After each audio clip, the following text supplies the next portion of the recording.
All right, hi guys. I am turning 27 this weekend. So I figured I would do a video and just reflect on life. And yeah, I've never made a birthday video before, and to be honest, the past couple years I haven't really done much for my birthday. This time for my 27th birthday, I don't have anything planned except for the fact that I'm driving back home to Minnesota. So that is my plan.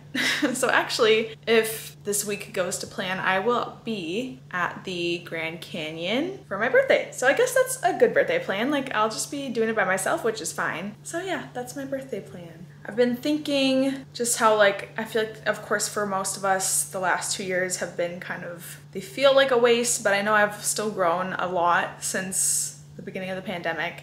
And in a lot of ways, I still feel like I'm 25, and then I still feel like I'm 22, and then I still feel like I'm 18. So I still don't feel like I'm in my mid to late 20s, but I'm also not scared to age. I'm happy to turn 27. I'm happy to get older. I think personally I've gotten better with age, so I can only hope that I continue to get better with age.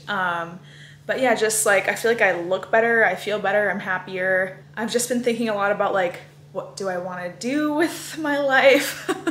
I'm sure everyone has those thoughts, especially when you're a girl and you are getting to your late 20s. A lot of people are always wondering, like, what's going on with you? What's your life plan? Are you gonna get married? Are you gonna have kids? Like, it's just annoying that people are so obsessed with that question or those questions. But I just wanted to mention this because at almost 27 now, the life plans I had for myself even like 2 years ago are just so not what I want anymore, which is just funny. Especially when I think back to when I was even younger, that I had this weird plan that I wanted to get married by 24 and have kids by 26. So yeah, I think more people should spend more of their 20s just like getting to know themselves, maybe living alone if you can. I'm obviously coming from a biased point of view of, I think you should be single and live alone for a good period of time to really get to know yourself, because I do that. But I've also never been in a relationship either, and I keep joking every year like, oh, maybe I'll be in a relationship this year, but I'm not really worried about it. Like, the older I get, the more I'm like really glad that I've actually never dated anybody, because I would have not trusted younger versions of myself to make a good choice when it comes to guys. I wouldn't have even trusted myself like 8 months ago. So just give yourself time to like really understand you and what you want, because I just feel like so many people are pressured to be in relationships and like start a family. At this point in my life, I don't really have a desire to start a family. That may change, I'm not saying it won't, but at this point, that's not like on my radar. And a relationship isn't either, because I haven't really met anyone that's really like knocking my socks off. It's like, now that I've grown a little more and like know that it's okay to have my own wants when it comes to a relationship, which is like really sad it took me this long to learn. Now I feel like I'm in the mental space where I could probably make a much, much, much better decision if that, you know, happens to come across my path, or if that opportunity comes around, I can make a better decision on it. But the reason that I'm not really worried about like finding a boyfriend or having a relationship is because I don't know what I want to do with my life. Like, why focus on having a significant other if you're not really sure what you want yet? I feel like that's not fair to the other person, because you want the same things in a sense. Like, you want to live in the same place, you want to have the similar ambitions and like outlook on life. So like, for me, I don't even know if I want to still live in the United States. So I feel like if I went out and like got a boyfriend and then they were like, oh, you want to leave the United States? I'm never doing that. Like, then we'd break up. That just wouldn't happen. So that's why I feel like it's really tough to find somebody who would be willing to move, because it is really hard to leave family. And I have to say, like, I would probably already not live in the United States, but it's just so hard to be like that far away from family, because I'm already like a 3-hour flight away. It's really hard, but I just can't get it off my mind. Like, for a really long time, but especially since I graduated college, I've always wanted to move out of the US and I just feel like I have to do it at some point, and it might as well be soon. Yeah, I mean, obviously I don't need it to be like this year, but I would like it to be, I don't know, in the next 5 years would be cool, right? I do think it's worth reflecting on what you want for your life You don't need to have everything mapped out, obviously, but if you have like a 5 or 10 year plan or just like some sort of idea of what you want, like if there's like 2 or 3 things that you're like, I'm gonna do this no matter what, and that those things are like non-negotiables when it comes to a relationship, I just think that's really important to have it kind of figured out before you pursue a relationship. But also, I am biased because I've never had a relationship. And I have heard friends and others who are in serious relationships say, like, don't put that much pressure on a relationship before you even find somebody, because you never know, like once they meet you, they might want to do that with you, but they might not know that until they meet you and get to know you. So there's always that possibility too, but especially coming out of the pandemic, I feel like I have to kind of start at like 0 again, but I'm excited to just go do life. So with that being said, that's like a mini life update that I thought I would give you. It feels a little awkward because I don't normally get this personal on the internet, but I think it's interesting, especially like I love seeing people's like, not necessarily always birthday videos, but like life reflection videos or like making a plan for the year ahead, or I don't know, just stuff like that. So with the sappy part being over, I have 10 tips that I have learned in 27 years.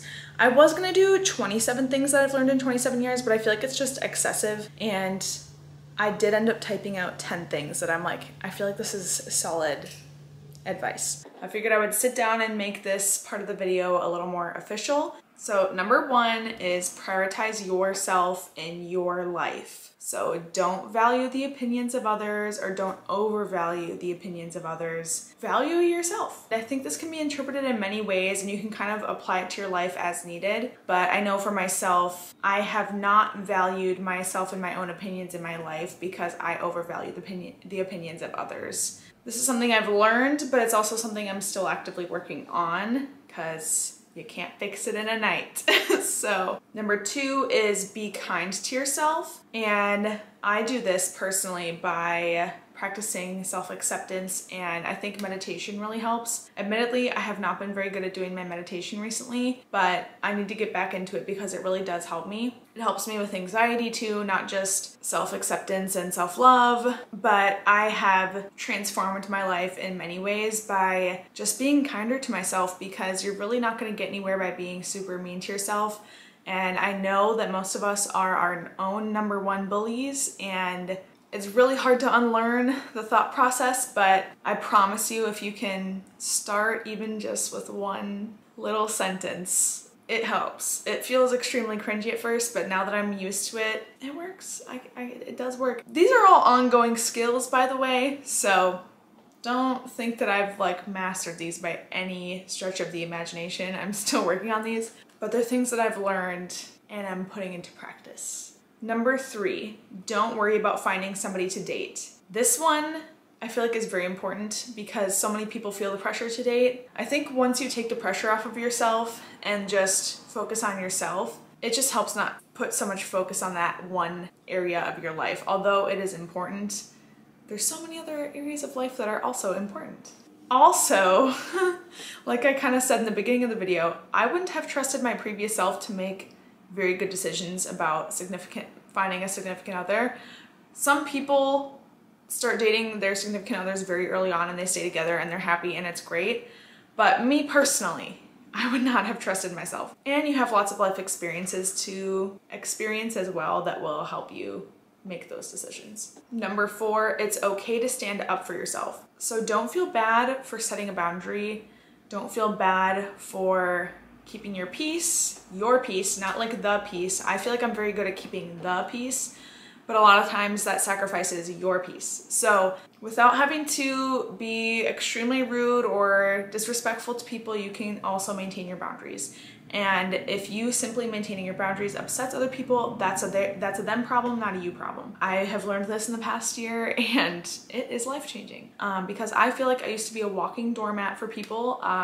Major people pleaser growing up, I still am, but I try my best to firmly but respectfully, kind of maintain my boundaries.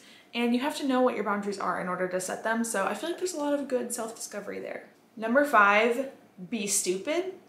And I fully mean this because if you are somebody like me who is an extremely anxious perfectionist person who is always trying to guess the next thing or outsmart yourself in the future or like guess the future, like literally try to predict the future. Unless you have superpowers that I don't know about, you can't predict the future, so stop. And this is a note to myself when I rewatch this. Stop trying to predict the future, just chill out. Anyways, I'm very passionate about this one and it's been on my mind. Honestly, every day I have to remind myself like, oh yeah, I really do need to just be stupid, like be more stupid. And this isn't saying like literally be dumb, but just be a little more stupid in your own brain, like thinking about things, because I constantly try to outsmart myself and like guess what's gonna happen next and try to like always make the best and safest and most smartest choice about everything in life. And that is a good quality to have. It's a good quality, but it's not when it's like consuming your daily mental capacity and then starts deteriorating your life. When it's so stressful and exhausting to the point where you're just like in a fritz about it all the time, then you should probably be a little more stupid, if you know what I mean. So I feel like that's the best way for me to explain it to myself. It's like, stop trying to be so smart and calculated and like clever all the time. Like just chill out and be a little dumb. Like it's fine. Whatever happens, happens, and you'll cross that bridge when you get there. Like that's what I need to think of rather than trying to predict which bridge I need to cross.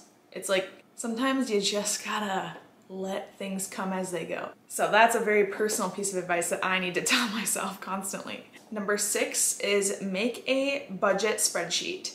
I have made many budget spreadsheets over my life, but I have never made one that's like very comprehensive and actually accurate. I've made like vague spreadsheets like, oh, I can count off like, 5 or 10 things that I know for sure come out of my account every month. But those aren't really the things that make or break your finances. It's all the little tiny things that add up. Yeah, I still need to get better at this, but I did just make a very comprehensive spreadsheet, and you would know that if you saw my previous video. Like I am not that great with money.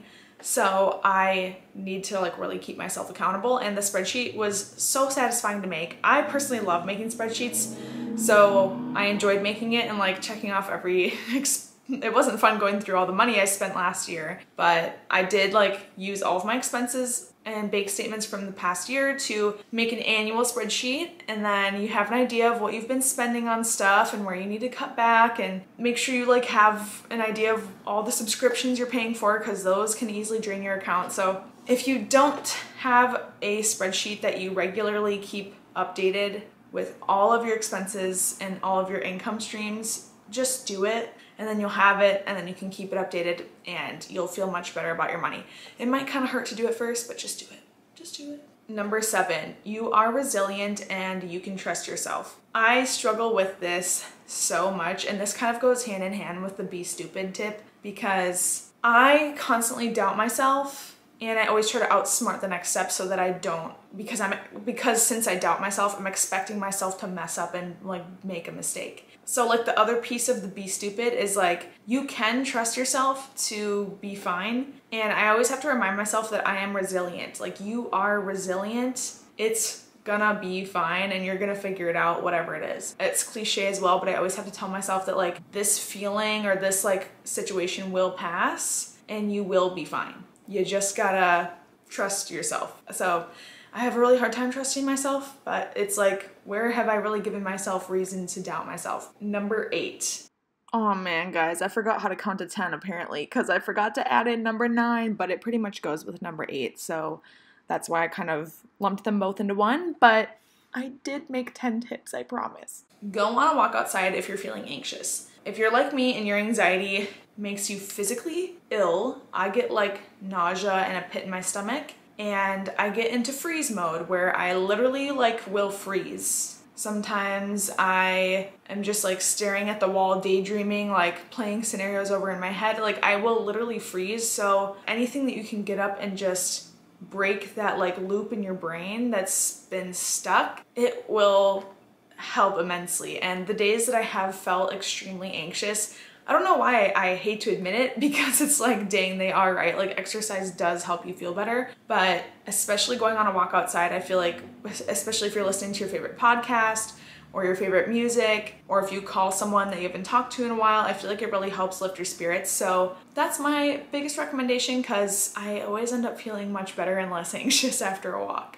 And my 10th piece of advice is to really, really get to know yourself and then know what you want for your life and then do it. So this kind of goes back to what I was saying in the beginning of the video too. I didn't really know what I wanted for my life until kind of recently, and I still don't really know what I want for my life. I guess more so know what kind of life I want to live. More like lifestyle choices, things like that. You don't have to literally have a, you know, itinerary for your life, so to say, but if you want to know like what kind of lifestyle you want to live, what kind of hobbies and activities are important to you, what kind of people you want to surround yourself with, what kind of person you want to be at the end of the day. I think those things are super, super important in being able to make those bigger life decisions. Yeah, I mean, obviously all of that helps, but this felt very cheesy, but I loved making it too. This is advice from a almost 27-year-old who's turning 27 in a few days.